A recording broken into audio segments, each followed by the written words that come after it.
यह my hero academia में multiple quirks के साथ टॉप 10 सबसे मजबूत कैरेक्टर्स की हमारी सूची है। Number 10 Kurogiri. The warp gate villain Kurogiri एक हाई एंड नोमू है जिसके अंदर प्रभावशाली रूप से सक्षम टेलीपोर्टेशन क्वर्क वार्प गेट है। यह क्वर्क पहले लीग ऑफ विलेन्स ऑपरेशंस का अभिन्न अंग था और यहाँ तक कि एक से अधिक अवसरों पर पूरी लड़ाई को बदलने में कामयाब रहा है। उसे अक्सर मल्टीपल क्वर्क्स वाले कैरेक्टर के रूप में नहीं सोचा जाता है क्योंकि वह एक से अधिक क्वर्क का उपयोग नहीं करता है, लेकिन इसका एक कारण है। वार्प गेट वास्तव में एक आर्टिफिशियल क्वर्क है जो क्वर्क क्लाउड को अपने आधार के रूप में उपयोग करता है। इस फैक्ट से दिखता है कि कुरोगिरी को क्लाउड के ओरिजिनल बिल्डर शिराकुमो के शरीर का उपयोग करके बनाया गया था। नोमू होने के बावजूद कुरोगिरी वास्तव में कभी भी एक लड़ाकू नहीं रहा है, इसलिए दुर्भाग्य से यह 10वें नंबर पर आता है। Number 9 spinner. शुइचिगुची या स्पिनर एक बार द लीग ऑफ विलेन्स का सबसे कमजोर मेंबर था, लेकिन अब एक एब्सोल्यूट बीस्ट है। उसकी ओरिजिनल क्वर्क गेको के कारण ही वह एक रेप्टाइल की तरह दिखता है जो उसे दीवारों और अन्य चिकनी सतहों से चिपके रहने की ताकत देता है। लेकिन फाइनल वॉर की तैयारी में ऑल फॉर वन ने उसे 2 अतिरिक्त क्वर्क्स दी, बॉडी बल्क और स्केल मेल। बॉडी बल्क उसे आकार और ताकत को बढ़ने देता है और स्केल मेल उसे शार्प स्केल्स का एक एक्सोस्केलेटन बनाने देता है जिसका उपयोग वह खुद का बचाव करने के लिए कर सकता है। एबिलिटीज के इस कलेक्शन ने उसे सामना करने के लिए एक बहुत ही डरावना इंसान बना दिया है। हालांकि स्पिनर की नई क्वर्क्स कुछ जटिलताओं के साथ आई। स्केल मेल उसका खून बहाता है और बॉडी बल्क ने उसे मानसिक रूप से अस्थिर करना शुरू कर दिया है। स्पिनर वास्तव में शक्तिशाली हो सकता है, लेकिन वह हमारी सूची के अन्य पात्रों की तरह मल्टीपल क्वर्क्स के बोझ को संभाल नहीं सकता है। Number 8 lady नागांट।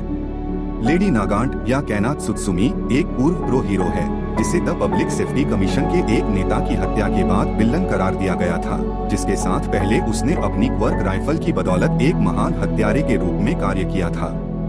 इसके साथ लेडी नागांट सचमुच एक मानव हथियार है क्योंकि वह अपनी दाहिनी कोहनी से राइफल को निकाल या वापस ले सकती है। यहाँ तक कि उसके हाथ का एक हिस्सा भी है जो एक स्कोप बनाने के लिए फैला हुआ है। वह बढ़ी हुई वेलोसिटी के लिए अपनी राइफल के पावर आउटपुट को भी बदल सकती है, लेकिन उससे जाम होने का खतरा बढ़ जाता है। लेडी नागांट अपने बालों के टुकड़ों को हटा सकती है जिसे विभिन्न प्रकार की गोलियों में ढाला जा सकता है।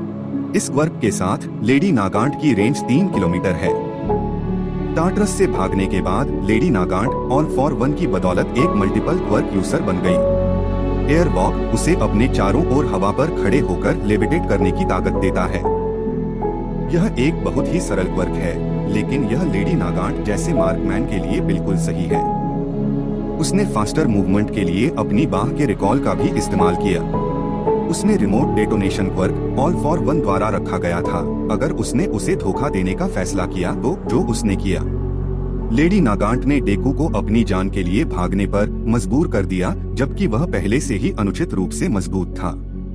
लेकिन दुर्भाग्य से वह आने वाले कैरेक्टर्स को संभालने के लिए पर्याप्त मजबूत नहीं है। नंबर 7 हूर। द हाई एंड नोमू हूर को विशेष रूप से मल्टीपल क्वर्क्स को संभालने में सक्षम होने के लिए डिजाइन किया गया था। सोलो फाइट में लगभग किसी भी हीरो को हराने में सक्षम होने के लिए उसके पास एनहांसमेंट्स और क्वर्क्स का सही संतुलन था। अगर हॉक्स या एंडेवर को इस चीज से अकेले लड़ना पड़ा तो यह उनकी आखिरी लड़ाई होगी। कुल मिलाकर हूर के पास 6 क्वर्क्स थे और डॉक्टर गराकी ने उसका पूरा लाभ उठाने के लिए उसे डिजाइन किया था। मांसपेशी वृद्धि ने उसे अपनी मांसपेशियों के आकार, ताकत और स्थायित्व को बढ़ावा देने की ताकत दी। पावर ने उसे शारीरिक शक्ति का पागल स्तर प्रदान किया जो गगनचुंबी इमारतों को आसानी से फाड़ने के लिए पर्याप्त है। सुपर रीजेनरेशन एक अत्यंत दुर्लभ क्वर्क है जिसे हूर ने घातक हमले से उबरने के लिए इस्तेमाल किया था। ट्रांसफॉर्मिंग आर्म्स ने उसे लॉन्ग रेंज और ओवरवेलमिंग हमलों के लिए अपनी बाहों के आकार को बदलने की ताकत दी। शोल्डर माउंटेड जेट्स ने उसे अपनी पीठ पर 4 वापसी करने वाले जेट बूस्टर दिए, जिससे उसे अच्छी गति से उड़ान भरने की ताकत मिली। हालांकि ट्रांसफॉर्मिंग आर्म्स के साथ उसने जो पंख बनाए उससे निश्चित रूप से उसे मदद मिली। हूर के पास एक और रहस्य क्वर्क थी जिसने उसे दूसरों को अपने अंदर स्टोर करने और इच्छानुसार कम से कम 9 को रिहा करने की ताकत दी। इन अविश्वसनीय क्वर्क्स के बावजूद हमारी सूची के बाकी हिस्सों की तुलना में हूर में जो कमी है वह बुद्धिमत्ता है। हालांकि बोलने की उसकी क्षमता से यह स्पष्ट है कि हूर के पास अधिकांश नोमों की तुलना में अधिक मानसिक क्षमता थी, लेकिन वह अभी भी बस एक नोमो है। उसके पास युद्ध के दीवाने का दिमाग और प्रवृत्ति थी, लेकिन इस सूची के बाकी हिस्सों के विपरीत उसमें पूरी तरह से सामरिक सोच का अभाव था। Number 6 9 the my hero academia heroes rising movie का मुख्य विरोधी है। उसका ओरिजिनल क्वर्क वेदर मैनिपुलेशन था, जिसने उसे बिल्कुल ऐसा करने की ताकत दी। वह बड़े पैमाने पर तूफान के बादल, विशाल बवंडर बना सकता था, बिजली के बोल्ट को बुला सकता था, हवा में हेरफेर कर सकता था और यहाँ तक कि उड़ भी सकता था। उसकी शक्ति इतनी शक्तिशाली थी कि उसे समाज द्वारा छोड़ दिया गया था, क्योंकि वे उसे ईश्वर के समान मानते थे। हालांकि इस अन्यथा अनुचित क्षमता का प्रमुख नकारात्मक पक्ष यह है कि इससे तेजी से सेलुलर अपघटन और असहनीय दर्द होता है, इसलिए उसने इसे बहुत चुनिंदा रूप से उपयोग करा। इसके अलावा 9 के पास ऑल फॉर वन क्वर्क्स का एक इंफीरियर क्लोन था, जिसने उसे अपने ओरिजिनल के अलावा 8 अलग अलग क्वर्क्स को चुराने और रखने की ताकत दी थी। एयर वॉल 9 ने दबाव वाली हवा का एक ट्रांसपेरेंट बैरियर बनाया जो एक दिशात्मक ढाल के रूप में कार्य कर सकता है, जो वन फॉर ऑल के 100% को सहन करने में सक्षम है। वह हवा के विस्फोट भी छोड़ सकता है, जो दुश्मनों और हमलों को पीछे हटा देगा। स्कैनिंग ने 9 को इंफ्रारेड जैसी दृष्टि के माध्यम से अपने सामान्य शक्ति स्तरों के साथ दूसरों की विभिन्न क्वर्क्स को पहचानने और कुछ हद तक समझने की ताकत दी। बुलेट लेजर ने उसे अपनी उंगलियों से बैंगनी लेजर शूट करने दिया, जो आसानी से विभिन्न ठोस पदार्थों को फाड़ सकता था और कुछ मामलों में संपर्क पर विस्फोट कर सकता था। हाइड्रा दिलचस्प था, जिसे वह अपनी पीठ से कई बड़े ड्रैगन के आकार के हमलों को बुलाने और नियंत्रित करने के लिए इस्तेमाल करता था। उनका अंतिम क्वर्क सेल एक्टिवेशन उपयोगी होने के लिए बहुत त्रुटिपूर्ण था। इसने उसे अपने या किसी अन्य व्यक्ति के शरीर में कोशिकाओं को सक्रिय करने, पुनर्जनन को बढ़ावा देने और क्षति की मरम्मत करने की ताकत दी, लेकिन यह केवल टाइप ए रक्त वाले लोगों पर काम करता था। इसलिए 9, जिसके पास टाइप बी रक्त था, असंगत था। नंबर 6 माई hero academia vigilance spin off series में एक प्रमुख प्रतिद्वंद्वी था और इसमें कुल 5 क्वर्क्स थे। लेकिन इतना ही नहीं है, क्योंकि हमारी सूची के शीर्ष पात्रों में से एक की तरह नंबर 6 ने अपनी शारीरिक और मानसिक क्षमताओं को बेहतर बनाने के लिए शरीर में मॉडिफिकेशंस किए, जो तकनीकी रूप से क्वर्क नहीं हैं, लेकिन साथ ही हो सकते हैं। इन मॉडिफिकेशंस ने उसे बढ़ी हुई इंद्रियां, बढ़ी हुई ताकत, enhanced durability, pain suppression, muscle enhancement, लगभग टोगा लेवल की छिपने की क्षमता प्रदान की, जो उसे कीचड़, पंजे वाले अंगों, मैक्सिमम क्वर्क यूसेज और बॉडी स्टोरेज में बदलने की ताकत देती है। उस आखिरी क्वर्क ने उसे अपने पेट में बंदूक के कुछ हिस्सों को पकड़ने और उन्हें अपने अंदर इकट्ठा करने की ताकत दी, ताकि गोलियों को मारने के लिए फायरिंग मैकेनिज्म के साथ अपने शरीर को हथियार बनाया जा सके। हाँ, वह गंभीर रूप से ओवरपावर्ड हो गया है और हम अभी तक उसकी किसी भी क्वर्क्स पर भी नहीं पहुँचे हैं। नंबर 6 की मुख्य क्वर्क्स ओवरक्लॉक है। यह एक एक्सट्रीम स्पीड क्वर्क्स है, जिसने उसे इतनी तेजी से आगे बढ़ने की ताकत दी कि ऐसा लगा जैसे कुछ और नहीं चल रहा हो, जो सामान्य से लगभग 3 से 10 गुना तेज था। लेकिन गंभीर परिस्थितियों में जहां एड्रेनलिन पंपिंग होती है, यह आसानी से कई गुना तेजी से बढ़ सकता है। क्वर्क्स के ओरिजिनल बिल्डर के अनुसार the high speed hero overclock यकीनन इस क्वर्क्स का सबसे प्रभावशाली पहलू यह तथ्य है कि यह मस्तिष्क को अन्य सभी चीजों के सापेक्ष उपयोगकर्ता की धारणा और विचारों को गति देने के लिए पर्याप्त उत्तेजित करता है। इसके साथ नंबर 6 एक तेज गति से चलने वाली गोली की तुलना में तेजी से आगे बढ़ सकता है और ऐसा लगता है जैसे पूरी दुनिया जमी हुई है। वह अकल्पनीय गति से देख, सुन और सोच सकता है। इसने उसे पैरेलल प्रोसेसिंग प्रदान किया। वह एक रिकॉर्डिंग को पूरी तरह से समझ सकता है जिसे 300 गुना तेज किया गया हो। शुरुआत में वह लगभग एक साथ समय के साथ किसी पर कुल 8 वार दे सकता है और बाद में खुद को थोड़ा चोट पहुंचाने की कीमत पर इससे भी अधिक कर सकता है। वह अपनी कोशिका वृद्धि को उस बिंदु तक तेज कर सकता था जब तक कि वह आर्म्स को रीग्रो करने में सक्षम हो, और जैसे कि यह सब पर्याप्त नहीं था, उसने अपने शरीर की सामग्री को पूरी तरह से दहनशील प्लाज्मा ऊर्जा में बदलने के बिंदु तक तेज कर दिया। इन सभी अविश्वसनीय विशेषताओं के बावजूद ओवरक्लॉक की एक बड़ी कमजोरी है। मस्तिष्क को बहुत अधिक ऑक्सीजन से वंचित होने के कारण इसका उपयोग केवल कुछ सेकंड के लिए किया जा सकता है। गहन फोकस ऑक्सीजन की निकासी को तेज करता है और यदि पर्याप्त ऑक्सीजन से वंचित है तो क्वर्क्स सक्रिय नहीं होती है। इसके अलावा यह मिडेर में बहुत बेकार है। उसकी अगली क्वर्क सेल्फ डेटोनेशन है। इसने उसे अपने शरीर के कुछ हिस्सों को विस्फोटक की तरह व्यवहार करने और उन्हें उड़ाने की ताकत दी। हालांकि अपने अगले क्वर्क रिजनरेशन के कारण वह आसानी से ऐसी चीजों से ठीक करने में सक्षम था। इस और उसके ओवरक्लॉक क्वर्क्स का संयोजन खतरनाक है। रेडियो तरंगों नंबर 6 को इलेक्ट्रोमैग्नेटिक पल्स उत्पन्न करने की ताकत देती है, जो किसी क्षेत्र में बिजली और संचार को बंद कर सकती है। और जब उसने इसे अपनी पैरेलल प्रोसेसिंग एबिलिटी के साथ जोड़ा, तो वह एक हाइव माइंड पर नियंत्रण करने में सक्षम था।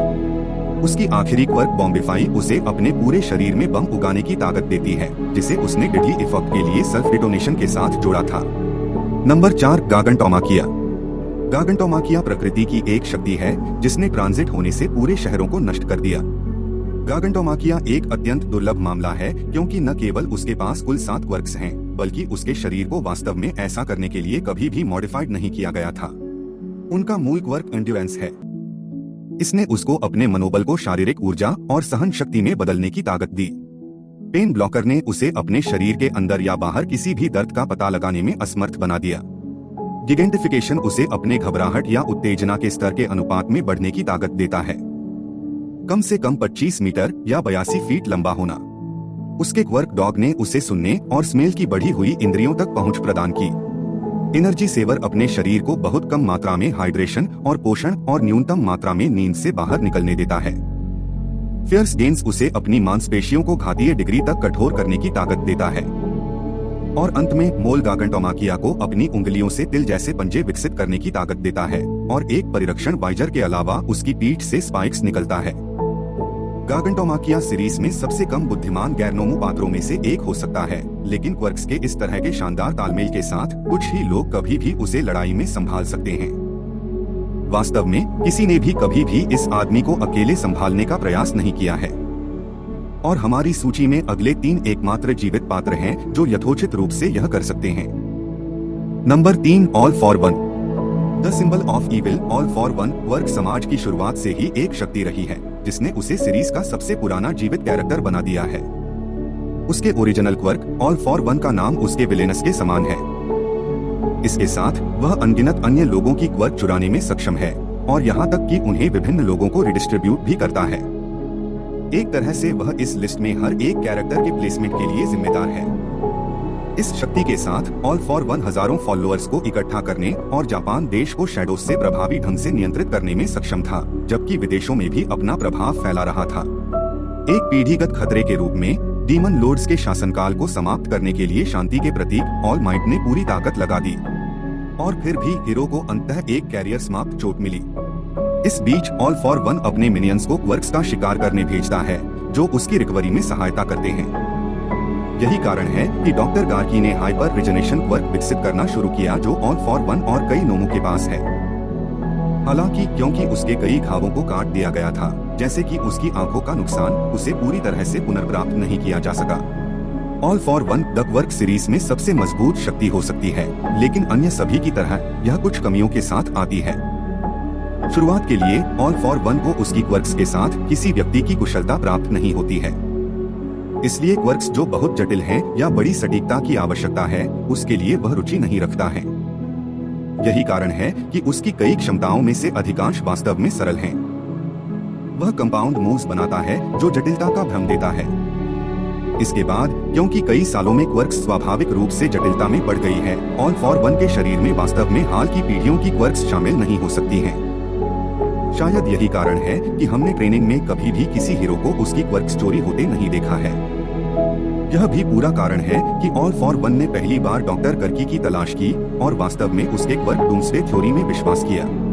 ऑल फॉर वन उन लोगों की रेसिडुअल कॉन्शियसनेस से भी परेशान है जिनकी क्वर्क्स को उसने चुरा लिया है। यह एक प्रकार से the wastage world of one for all की तरह है, पर एक सहायता ग्रुप के बजाय यह नफरत करने वालों का एक ग्रुप है। फिर उसकी स्थायी चोटों के कारण इस बात की एक सीमा है कि वह कितनी क्वर्क्स का दावा कर सकता है और लगातार उपयोग कर सकते हैं। और अंत में उसके पास अब क्वर्क्स का ओरिजिनल वर्जन भी नहीं है, बस एक डुप्लीकेट है। ऑल फॉर वन सीरीज में उसके पास किसी भी अन्य की तुलना में अधिक क्वर्क्स हैं।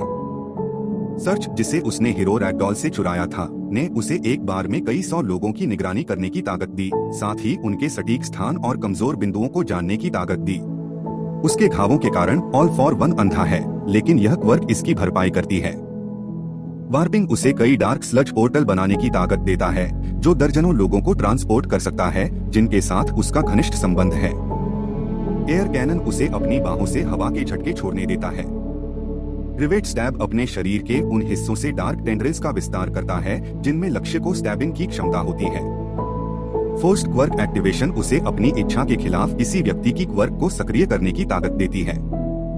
इंपैक्ट रिकॉइल का उपयोग ओरिजिनल हमलावर पर एक झटका के प्रभाव को वापस करने के लिए किया जाता है।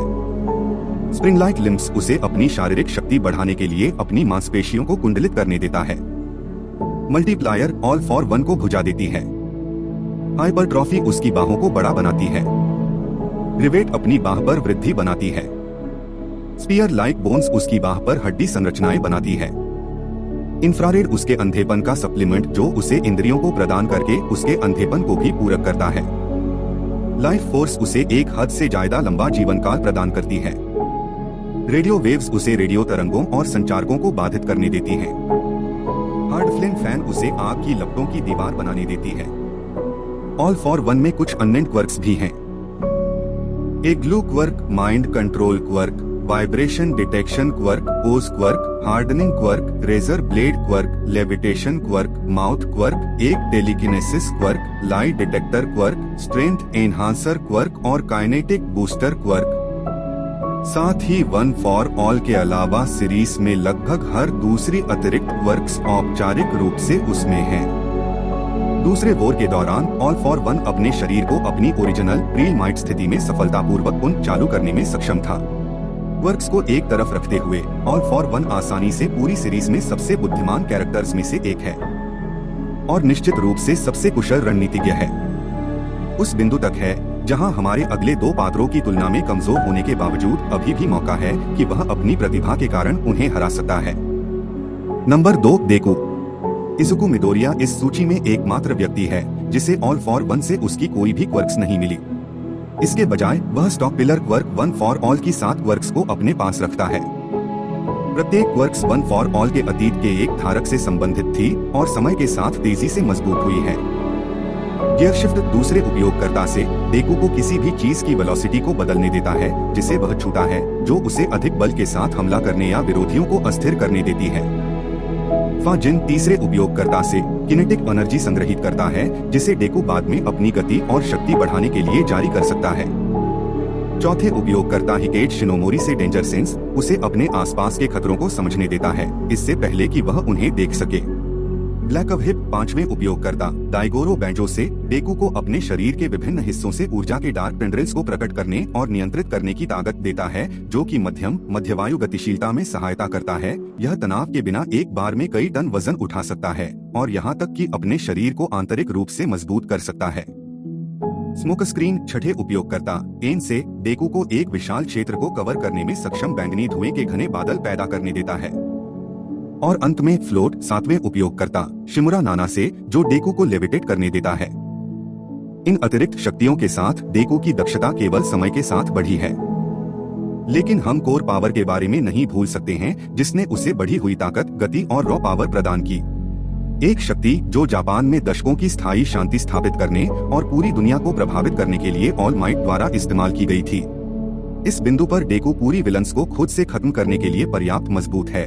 अगर वह चाहता है तो एक ही समय में क्लास 1A को हरा सकता है और दूसरे वॉर के दौरान हीरोज को विलन्स के खिलाफ एकमात्र उम्मीद है। डेकू वास्तव में एक बुद्धिमान कैरेक्टर है, खासकर जब क्वर्क्स और कॉम्बैट की बात आती है। उसकी अदम्य इच्छा भी कई बार उसकी बुद्धिमत्ता की अवहेलना करती है और उसे बेहतर या बदतर के तर्क से परे दिशाओं में ले जाती है। भले ही वह कई अलग अलग स्थितियों के लिए अपने क्वर्क्स के बहुत सारे प्रभावशाली संयोजनों के साथ आने में सक्षम है, डेकू शारीरिक और मानसिक रूप से नंबर 1 से बहुत दूर है। दिन के अंत में वह एक 15 वर्षीय है जिसके पास केवल 10 महीनों के लिए यह अविश्वसनीय शक्ति है। नंबर 1 शिगाराकी तोमुरा। डर का नया प्रतीक शिगाराकी तोमुरा एक कैलेमिटी है। शिगाराकी का ओरिजिनल क्वर्क डीके सीरीज में अब तक का सबसे विनाशकारी क्वर्क है।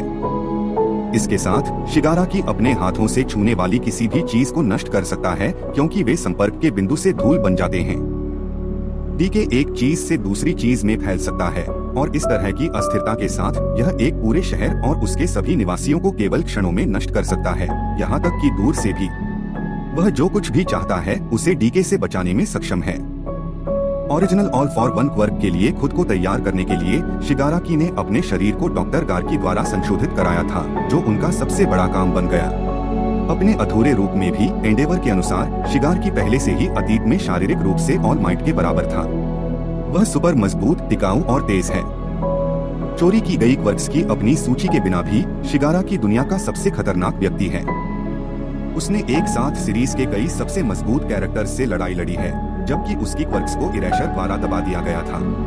वह तेजी से म्यूटेट होने में सक्षम है, जिसे शीर्ष हीरो भी संभाल नहीं सकते हैं। अब क्योंकि शिगाराकी के पास original All For One quirk है, इसलिए उसे इसके पूर्व उपयोगकर्ता का एक अवशेष भी प्राप्त हुआ था। ज्यादातर एक प्रकार का मानसिक परजीवी होने के बावजूद इस सुविधा ने शिगाराकी को अपने प्रेडिसेसर के पियरलेस टैक्टिकल सामरिक ज्ञान तक पहुंच प्रदान की है। हमने जो देखा है, उसके पास अपने मास्टर की तरह कई क्वर्क्स नहीं हैं, लेकिन वह कम खतरनाक नहीं है। वह super regeneration, search, air cannon, radio waves, rivet stab, heavy payload, scatter मिला है, जो उसे प्रोजेक्टाइल, स्प्रिंगलाइट लिम्स और विंग को विभाजित करने देता है, जो उसे अपनी पीठ से पंखों को अंकुरित करने और उड़ने की ताकत देता है। उसके पास रिफ्लेक्ट नाम का एक क्वर्क है, जो उसे अपने दुश्मनों की ओर वापस हमले भेजने देता है, लेकिन जब उसने स्टार और स्ट्राइप से न्यू ऑर्डर चुरा लिया तो उसने इसे खो दिया। सीरीज में सबसे मजबूत क्वर्क्स में से एक जिसे वह सफलतापूर्वक रखने में सक्षम नहीं था। यहाँ तक कि किसी की बुद्धि के बिना शिगाराकी अपने आप में एक प्रतिभाशाली है। वह एक शानदार रणनीतिकार है, क्योंकि शुरुआत से ही वह वो रणनीतियों का विश्लेषण करने में सक्षम था, जैसे कि वह एक वीडियो गेम खेल रहा हो। उसने सीरीज में हर असाधारण दिमाग को पछाड़ दिया है। माई हीरो एकेडेमिया में एक भी ऐसा कैरेक्टर नहीं है जो निर्विवाद रूप से उसे अकेले हरा सके। शिगाराकी के पास पहले से ही दुनिया को नष्ट करने की शक्ति है, और फिर भी केवल 21 साल की उम्र में डेकू की तरह उसके पास अभी भी और भी अधिक विकास की क्षमता है। शिगाराकी सबसे मजबूत है। आगे इस तरह की और वीडियो देखने के लिए सब्सक्राइब करें और लाइक बटन दबाकर कुछ प्यार दिखाना न भूलें।